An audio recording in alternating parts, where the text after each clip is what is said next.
vidin'ny PPN niakatra indray izany eny an-tsena.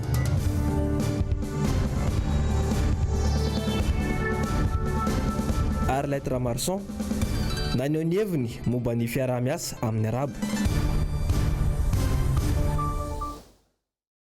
Mankasitraka anao hatrany tompoko lesy tompoko vavy tsy misaraka amin'ny fahita lavitra MBS amin'ny ity matonali ny talata faraka amin'ny roapolo ny volana Janoary roapolo sy roa arivo ity.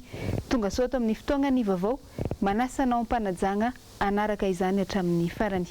Mbola mitana ny sainy maro amin'izao fotoana izao ny momba ny fiaraha-miasa misy eo amin'ny firenena ny teratany arabo ao amin'ny faritry Bamangoky iny. Misy ny fanehoan-kevitra isan-karazany, anisan'izany ity iray ity. Miradora Benjamina sy tahiry ny aina ranariny. Endrika tsy fanomezan-danja ny vahoaka malagasy, indrindra fa ny tatsava 700 ny tetikasa iarahana amin'ny orinasa arabo Elite Agro LLC any Bamangoky. Tsy ny fampiarana tamin'ireo vahoaka any amin'ny faritra voakasika ity tetikasa ity akory ny fanomezana tany 9 hektara ny orinasa vahiny. Naongana ny Flora Valomanana noho ny Daeo. Fa inona zany ny mahasamihafa ity tetikasa ity sy ny Daeo? Tsy hoe tsy makasitraka fa tsy lalàna io. Ary tena hoe manitsakitsaka ny zon'olombelona io. Tena tany Daeo mety tsy mbola voaeritreritra fotsiny tamin'iny. Efa tonga dia mipetany any edary fa tinga efa vita signature. Conseil des ministres, enfin inona koa mahatonga Conseil des ministres nanao io zavatra io. Anga tena hoe compétence ny Conseil des ministres nanao azy. Tokony hoe niaraka tao ny tompotany ny teny mamerina foana hoe ny investisseur ny tompotany sy ny fanjakana. Miaraka mifandinika hoe oreo les zones atao anareo zao. Efa vita lesona izy hoe hitondra soa atsika. Ekena fa ny ahafahan'ny Madagasikara vita tena ratsakafo ny tanjona, saingy mampanontany tena ihany ny tsy fanajana ny zoma olona ao anatin'ity tetikasa ity. Indrindra moa fa ny resaka fivelomana ny voatotoina. Tsisy olona anao kado zavatra ho anao e. Tsisy olona anao hiasa ho anao ka hoe kado. Hoe tena hoe ho anao tsisy zany, tsisy. Tena zava-dehibe ho an'ny Malagasy mihitsy hoe manana tanindrazana zany. Ka raha ohatra ka manana zany le Malagasy tena faly dia faly mihitsy izy. Sady hoe tena hoe tsy matory mihitsy angambany amin'ny alina ozy le mpamboly anankiray raha zaho izy nomena tany hoe na dia hoe 1 hektara fotsiny tsy matory amin'ny alina. Tsara ihany ny mampafantatra fa raha araka ny kajikajy izay miparitaka eran'ny tambazotra dia avy roeny amin'ny velaran-tany Nosy Belleville zany ity tany ampanofaina amin'ny arabo ity. Nosy Belleville izay manana velaran-tany 2,300 kilometatra tora-droa. Fa mbola eo amin'izay vaovao izay hatrany momba ny fampanofana tany 9 hektara ho an'ny orinasa Elite Agro LLC. Nanao fanehoan-kevitra tamin'ny tambazotra Facebook androany ny ministry ny serasera nanamarina ny tetikasa sy nanadio tena ho an'ny fitondram-panjakana. Jessica Miray no mitatitra izay vaovao izay eo amin'ny rindran-tsary ny tahiry ny aina ranariny. Niteraka resabe ny fampanofana tany ataon'ny fanjakana malagasy amin'ny orinasa vahiny iray Elite Agro LLC. Velaran-tany mirefy 9 hektara ao amin'ny faritry Bamangoky. Dia manadio teny indray ny fanjakana. Nanao fanehoan-kevitra tao amin'ny tambazotra serasera Facebook androany ny ministry ny serasera ary mpitondra teny ny governemanta. Milaza fa tsy misy ifandraisany mihitsy ny fampanofana tany amin'izao ny tamin'ny taona 2024 niarahana tamin'ny orinasa Daeo.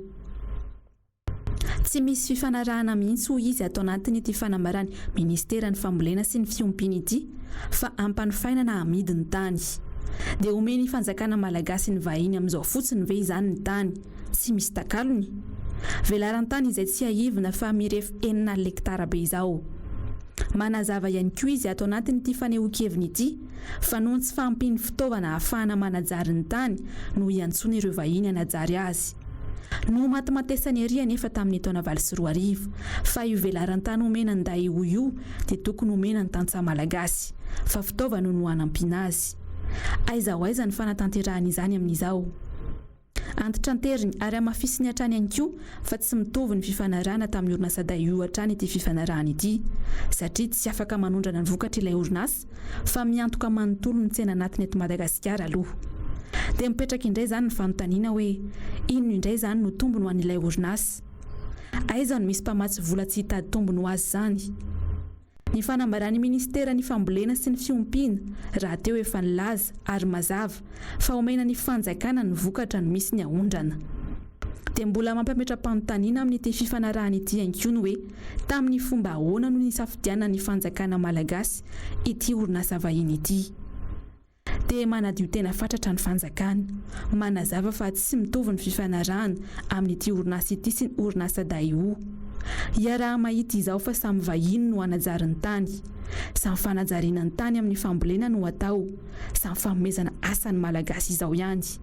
Sa rehefa ny hafa no mihira dia vorondolo, fa rehefa vely rano dia voromanga. Mahakasika ny resaka sosialy nanomboka tamin'ny fiandohany ity taona ity dia niverina ny taraina indray ireo vahoaka amin'ny fiakaran'ny vidin'entana ilaina amin'ny fiainana andavanandro. Toy izao indrindra ny fanadihadiana izay nataony Miradora Benjamina tamin'ireo mpivarotra teny amin'ny faritra Ambondrona teny niaraka tamin'ny Tahiriniana Ranarynirimo. Tao aorian'ny fanambarana fampiakarana karama-piasam-panjakana ho 320 isan-jato dia azo tsapahin-tanana sahady ny fiakaran'ny vidin'entana eny an-tsena. Tsy ireo entana tena ilaina amin'ny fiainana andavanandro ihany anefa izany, fa hita ho midangana ihany koa ny vidin'ny sakafo. Inona reny mety ho anton'izany e? Vidin'ny PPN amin'izao ahitana teo amin'ny menaka ny tena nahitana fisondrotany. Fa ny varo misondrotra ihany izy fa eo ihany zany, tsy dia misondrotra be. Ny nkasite zao raha menaka eo amin'ny 24 000 hatramin'ny 32 000 eo. Dia ny amin'ny vraky izy ny litre amin'izao 24 000 raha 21 000 izy teo aloha. Ny anton'ilay fiakarana aloha zao eo ihany koa le hoe toetrandro hitantsika hoe andro favaratra tsy maintsy miakatra foana vidin'entana. Dia eo koa le hoe mety hoe nisy fiatraika ihany koa le fiakarakarama 13% ina ohatr'izany. Dia ny any am-poto mihitsy mampiakatra an'io. Tsy hoe amin'izao afaratsy azo lazaina eo ihany fa tsy dia mandeha, tsy dia eo ihany. Ny olona koa mety tsy manam-bola angamba loatra. Misondrotra ko le anona ny tena misondrotra zao menaka ny tena misondrotra. Ary vary koa rehefa andalana hisondrotra. Efa misy 10 000 izao dia 9 500. Nefa taloha 8 000 dia 8 500. Menaka ny tena sondrotra be, tsy iziko koa tena mampikaikaiky ny olona sady le olona menina sady vidy. Dia le ianao zany raha tokony halafo menaka 2 carton, lasa tapaka carton sisa lava zany hoe mena zany ny anona. Sady menimena izy vidy. Menaka anona daholo io importation daholo fa tsisy. Taloha regny tena mora menaka. Tamin'ny andron'ny président Vaovao regny tena mora mihitsy menaka tamin'ny andro. Zao moa le hoe tsisy mpamatsy ny gasy dia tsy maintsy vahiny daholo dia lafolafa ny 320 isan-jato dia misy fiantraikany amin'ny vidim-piainana, misy fiantraikany amin'ny olona mihitsy, amin'ny sarabem-bahoaka mihitsy. Hatrany poto mihitsy zany miakatra izy. Ny saosisy zao eny bazoisiny moa zany henakisoa dia samy miakatakatra daholo zany vidiny noho ny andro le fahavaratra zany. Teo aloha izy zao 10 000 Israel dia 5 000 fotsiny zany mba niakatra izy satria raha voakarana be koa zany izy dia misy fiantraikany amin'ilay mpividy any. Misy fiakarana aloha vidin'ny legioma amin'izao, ny ovy, ny anana. Misy fiantraikany zany le fisondrotana karaman'ny fanjakana. Izay tsy misitraka akory ny azay. Raha ny fahitako azy aloha tena miakatra daholo ny vidim-piainana rehetra, indrindra amin'ny PPN no tena hitako hoe miakatra. Le izy zany le karaman'ny olona majinika tsy miakatra, nefa ny amin'ny fanjakana zao ohatra hoe miakatra 13% dia nefa ny any majinika any tsy miakatra. Dia misy koa nefa mifanararotana sasatsasa, nefa na mpiasam-panjakana na olotrotra dia samy miaritra ny vidim-piainana mitangana daholo. Manoloana izany, inona zany mba fepetra raisin'ny fitondram-panjakana ho an'ireo tsy mpiasam-panjakana izay maro anisa? Vaovao mahakasika ny fifandraisana amin'ny any ivelany indray dia hiakatra manomboka amin'ny alatsinainy 7 volana febroary amin'ity 2024 ity ny sara ny fahazoan-dalana amin'ny fangatahana visa Schengen. Ny visa Schengen izay fahazoan-dalana fohy ho an'ny olona iray ivahiny ao amin'ireo firenena ao anatin'ny faritra Schengen ao Europa mandritra ny 70 andro. Hiakatra 80 € na 4,000 alina sy 3 hetsy ariary amin'ny vidiny feno, raha 60 € na 3,000 sy 4 alina sy 2 hetsy ariary teo aloha. €40 kosa na 2,9 sy R1 ariary raha enina hatramin'ny 12 taona ny fangatahana. Miatra ireo saran'ireo manomboka amin'ny daty ny 7 ny volana febroary io. Tafiditra ao anatin'izany ihany koa ho an'ireo mangataka ny rendez-vous alohan'io daty io.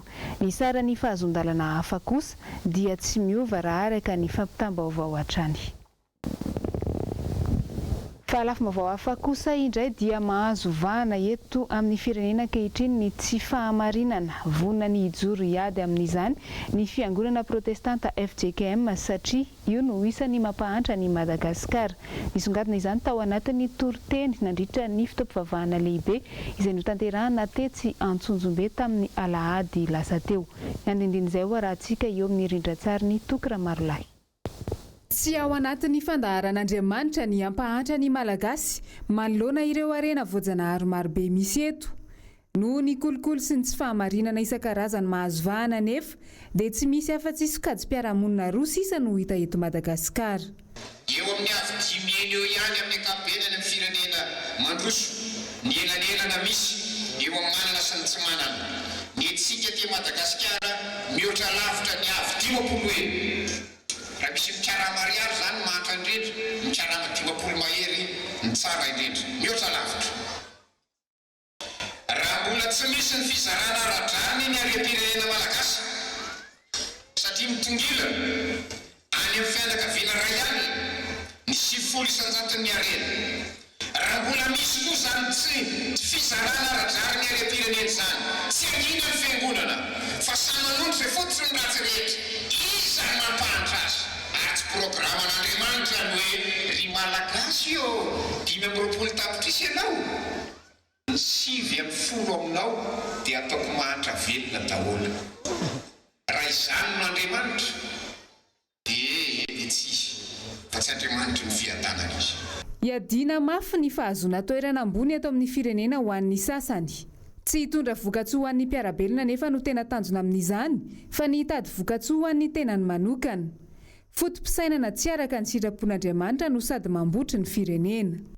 Misy karazan'olona sady miditra tsara ary ny tena tanàna ampiasana dia ny blouson na ny palitao sisa. Io eo foana io. Mandany eo ny lehibe ny eo foana io voaka kely izy. Efa tsy moditsony iny raha tsy rapitsondray. Raha tia mitafavoaka ao anatin'ny fahantrana ny firenena dia izany tena Andriamanitra zany. Mbola miteny amintsika hoe Andriamanitra ny tokony ekena mihoatra noho ny olona. Tsy ny tombontsoa anao, fa ny tombontsoan'Andriamanitra, ny tombontsoan'ny mpiarabelona, ny soliombonana. Izay ny amin'iny fa vaovaon'ny fampianarana kosa indray dia nisy ny valandresaka nataon'ireo mpampianatra tamin'ny mpagnano gazety androany tetsy amin'ny LMA Ampeflo. Manao antsoavo amin'ny filoham-pirenena izy ireo mba hanome ny tambi-karamana izay tsy noraisiny efa amam-bolana maro. Ravo Razafy Mahenina sy Mathieu Princy no teny an-toerana mitatitra ny vaovao. Miverina andatabatra boribory ny mahakasika ny tambi-karamana ireo mpampianatra manerana ny nosy.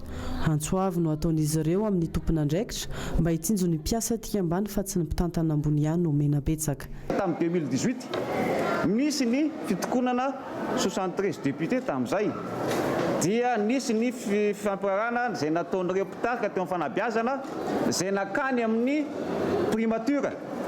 Rehefa nakany amin'ny primature eo dia voafidy ao anatin'ny commission de suivi anaraka n'ilay zavatra nitakina. Dia eo nisy natao hoe ny indemnité spéciale. Ny nitakinay dia tamin'izany fotoana dia ny indemnité forfaitaire ny complément spécial de salaire 501 rubrique 501 tamin'izay. Dia tamin'io 500 000 ariary aloha nitakina. Dia tsy hoe tsy mety zany fa be loatra. Dia natao 100 000 ariary. Rehefa nandeha ny 25 aloha anatin'ny 3 taona io 3 taona. 2018 nalefa ny 25 000 ariary. 2019 nalefa ny 25 000 ariary dia 50 000 ariary zany a dia tokony atao tamin'ity 2020 ity kanefa rehefa nijerena ilay izy a ohatrany tsy dia ao le izy fa no saratsarana raha fahazaonay azy a no sarasara kanefa le olona zay nanao le comité de suivi dia le olona zay nahazo toerana ao amin'io ministère io izy nianteran'ny mpampianatra hoe mba hanao suivi ny zavatra io a kanefa zao ny zavamisy dia io izy io a hitatsika hitam-pirenena manao n'izy eo zany miasa ve isa tsy miasa tsivina fefaniverina omaly ny fampianarana teto amin'ny alama ampeflo tsy maintsy miroso amin'ny ratirapasy kosa ny mpampianatra manomboka androany tsy hatarany ny fandaram-pianarana eo amin'izay tontolo ny fampianarana izay hiatrany eny amin'ny anjery manontolo dia naneho ny heviny androany ireo mpianatra avy amin'ny faculté des sciences eny Ankatso manoloana ny fitarazoan'ny fampianarana teny an-toerana ihany nanangona ny vaovao Ravo Razafy-Mahenina sy Mathieu Princy.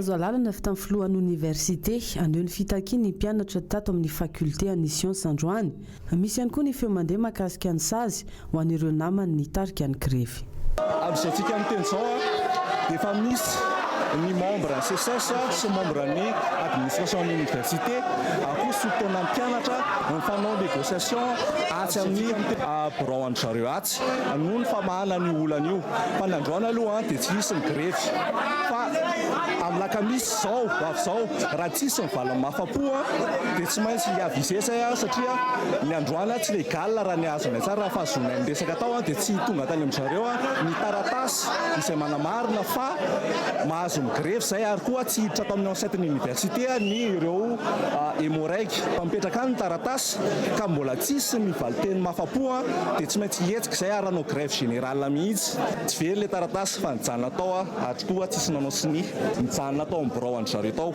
ary tsisy nanao sivile izy ninina tsy nijerena angamba le izy ny tena marina efa bolana izao no tsy nisy ny fampianarana ho azy reto avereny ny fampianarana izay olana rehetra mba valio dia izay azo zavatra resana mba fampiresa fa mampalahelo be zay miala lavitra indray mandreninay zay mba hoe mba te hianatra anandratra nyity fireneny ity mba ho fampandrosoana tratakinay zany dia ny tenenana zavatra marina satria misy olona miteny any hoe efa milamina ny zay mpianatra nefa zay ary mbola efa bolana zay tsy nianatra dia mbola tsy réglé ihany le izy hatramin'izao fa mbola le grève foana mpianatra eto tena mijaly satria efa bolana nay tsy nianatra nefa zay olona vanilavitra any mena vaty zay dia lanilany fotsiny verinjevy nezaka ataony ity ka mba mangataka rery fitondram-panjakana mba vao ny olonanay fa mijaly zay mpianatra ny université ny CSS etsy an-daniny manoho ny fitokonana hatramin'ny fotoana tsy voafetra miandra ny valiny fitakiana avy amin'ny ministera tompony andraikitra vaovao ny politika kosa indray dia totosa somatsara tamin'ny androany folakandro teo ny famindra-pahefana teo amin'ireo ben'ny tanàna teo aloha sy ny ben'ny tanàna vaovao tao amin'ireo commune roa izay mifanolo-bodirindrina dia Alasora sy Ambohimanambola izany samy manana ny laharam-pahamiana-pandrosoana ny tanàna ireo ben'ny tanàna roa ireo izay lany tamin'ny anarany Antoko Tiako Madagasikara ny andindin'izay eo amin'ny sariny Tokra Marolahy commune roa mpifanolo-bodirindrina ary samy tsy lavitry ny tanàn-dehibe ny commune ambanivohitra Alasora sy ny commune ambanivohitra Ambohimanambola ho an'ity farany ny fanatsarana ny fomba fiasa sy ny fandraisan'olona eo anivon'ny biron'ny commune no isan'ny laharam-pahamehana fa eo ihany koa ny fanatsarana ny lafiny sosialim-bahoaka fijerena mihitsy aloha ny fanatsarana ny qualité en service amena eto amin'ny commune fijerena andreo asa sosialy maika izay tsy maintsy tokony hijerena any amin'ny fahasalamana ny fanampiana manokana ny tantsaha amin'ny masomboly sy ny zezika ary ny fanamboarana ireo lakan-drano rehetra mitarika andrano amin'ireny fambolen'ny tsika tatsaha ireny. Eto ihany koa dia manararoatra misaotra ny vahoaka nambomanam-bola rehetra tonga nanefa ny adidiny tamin'ny fifidianana ben'ny tanàna. Tapitra hatreto amin'ny andro androany ny fijerena ny hoe izahay sy ianareo fa hoe tena hoe isika miaraka ifandrimbona hitondra fampandrosoana ho an'ity commune nambomanam-bola ity. Hotohizana ny asa eo amin'ny fanamafisana ny fandriam-pahalemana raha ny ao amin'ny commune Lasora manokana. Isan'ny aray masokaiky ny momba ny fanotofana tany izay mitady azo vahana ao anatin'ity commune ity noho ny fihitaran'ny tanan-dehibe. Raha ny fantofatany eto Lasora dia miato izy amin'izao fotoana izao araka ny didim-panjakana izay navoaka ny ministeran'ny fanajariana ny tany moa izany sy ny asa vaventy ary rehefa misokatra izy io amin'ny avril dia tsy maintsy jerevana amin'ny aty-piriany ny fanaovana azy satria miteraka ny tondradrandro. Manana velaran-tany any amin'ny 300 hektara mahery any ny commune Lasora izay azo ambolena vary moa izany mazava ho azy izay mila rano. Izy io zany dia atao laharam-pahamehana ary tsy maintsy atao izay idiran'ny rano ampiasaindreo tantsara eo ary tsy andany ihany koa tsy raviravin-tanana akory zahay fa tsy maintsy atao ihany koa izay anarenana an'io barazana tangeriko mba ahafahan'ny tantsaha mamboly mba tsy isin'ny fanotofan-tany fa hobe eto amin'ity commune Lasora ity fa izany commune Lasora izany dia misy ny saha misy ny tanàna ary tokony hajaina foana izay raha-mpanajariana izay. Tao aorian'ny famindram-pahefana ihany dia efa niroso tamin'ny fampivoriana ireo mpanolotsain'ny tanàna ireo ben'ny tanàna tao amin'ireo commune roa ireo. Ben'ny tanàna izay lany tamin'ny anarany Antoko Tiako Madagasikara. Manana mpanolotsaina roa avy amin'ireo toerana 7 eo anivon'ny commune ny Tim na ao amin'ny commune ambanivohitra Lasora izany na ao amin'ny commune Ambohimanambola. Fa anisany nandray ny toerany ihany koa nanomboka androany ny ben'ny tanàna vaovao voafidy tao amin'ny commune Itosy ary tanteraka soamantsara ihany koa moa ny famindram-pahefana teo amin'izy ireo. Tsy maintsy hisy ny tamberina andraikitra averina any amin'ny vahoaka hoy ity ben'ny tanàna vaovao ity. Germain Menjanahary sy Manora Andriamalala no nanangona ny vaovao teny an-toerana.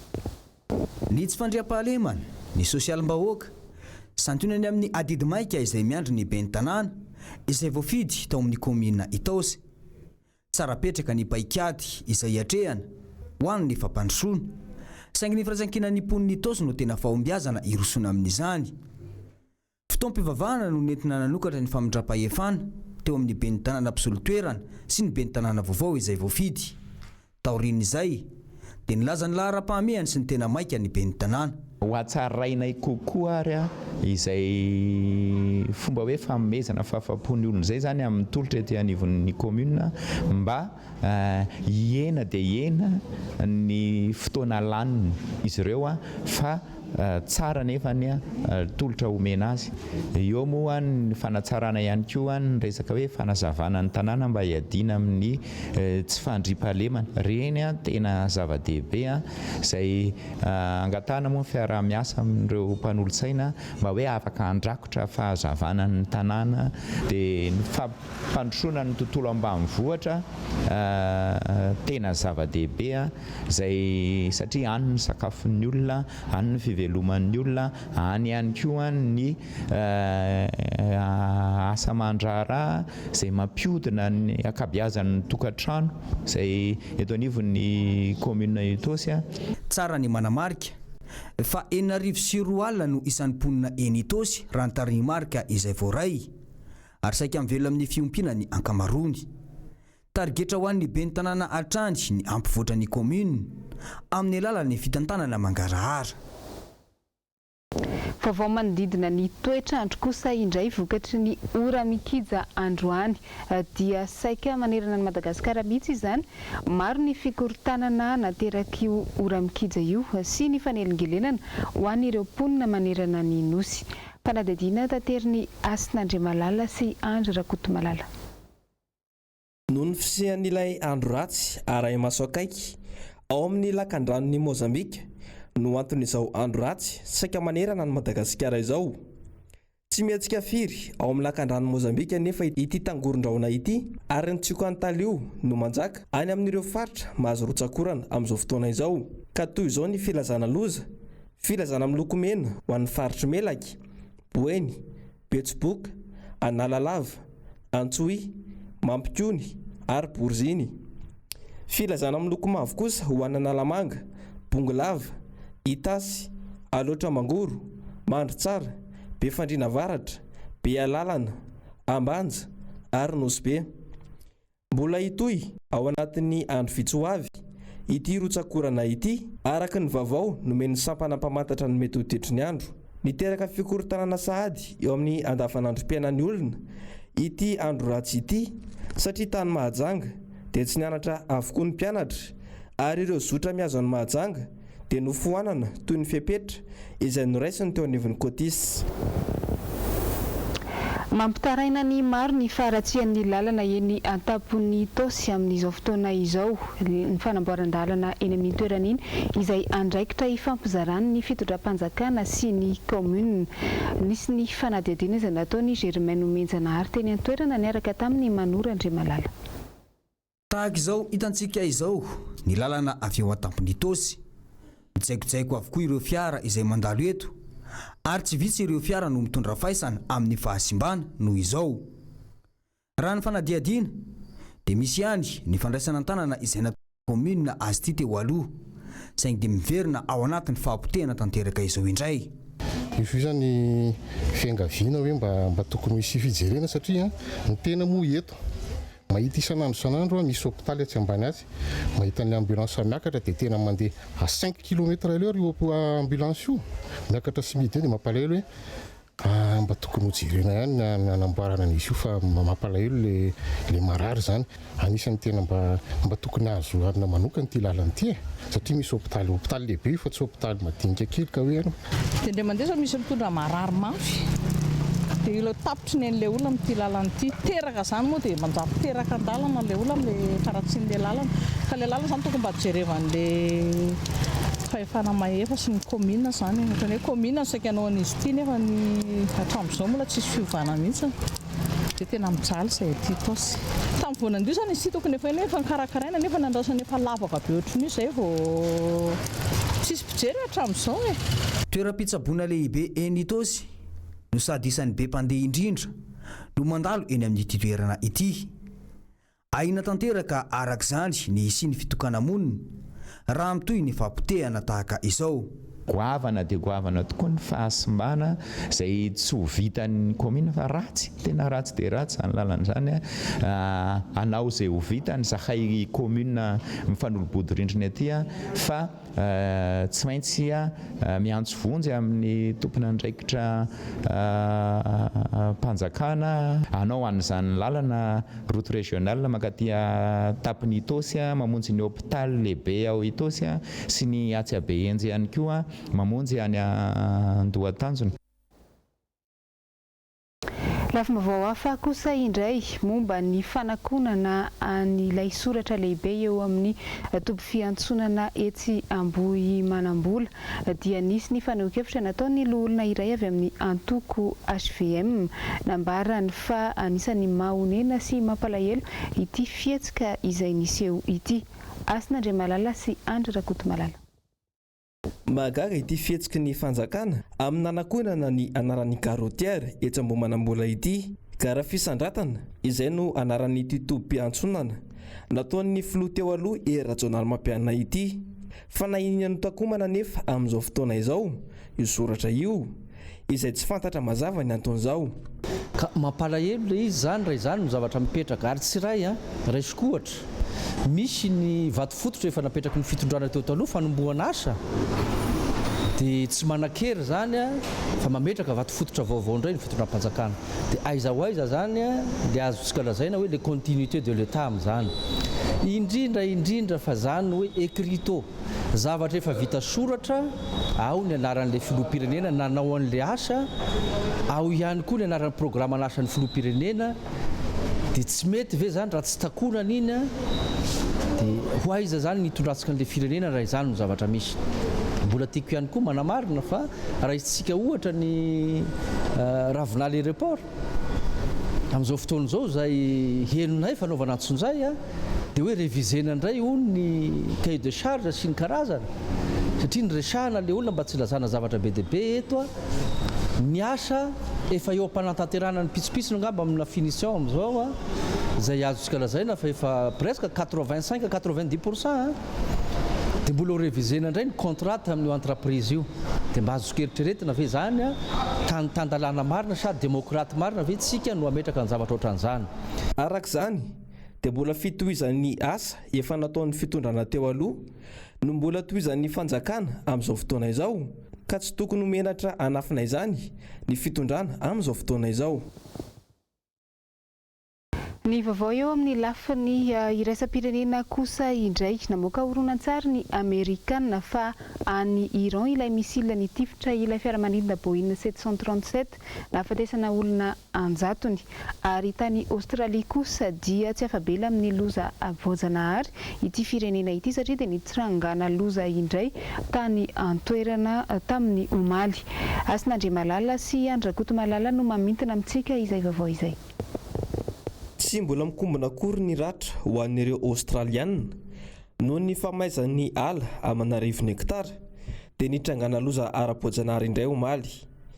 Raha tsy aivina dia nofarany herinandro teo dia nitrangana ora benkija tany an-toerana ary niteraka tondra-drano nahitana fahasimbana zavatra maro izany.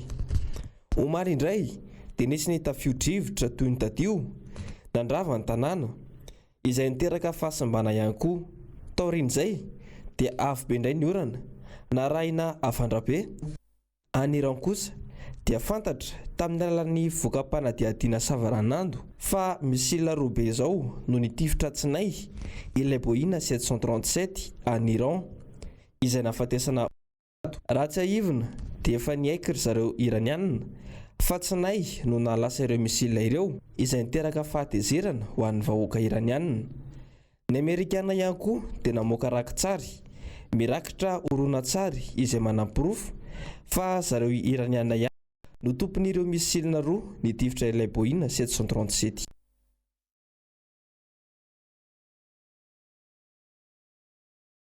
Ihany koa tomboklay sy tombokivavy no nandesintsika namarana ny vaovao tamin'ity niany ity mankasitraka anao feno nanaraka izany hatramin'ny farany. Fisaorana ihany koa no atolotra n'ireo ekipa jiaby izay niara-ny salahy nafana nanolotra n'ireny vaovao teto ireny.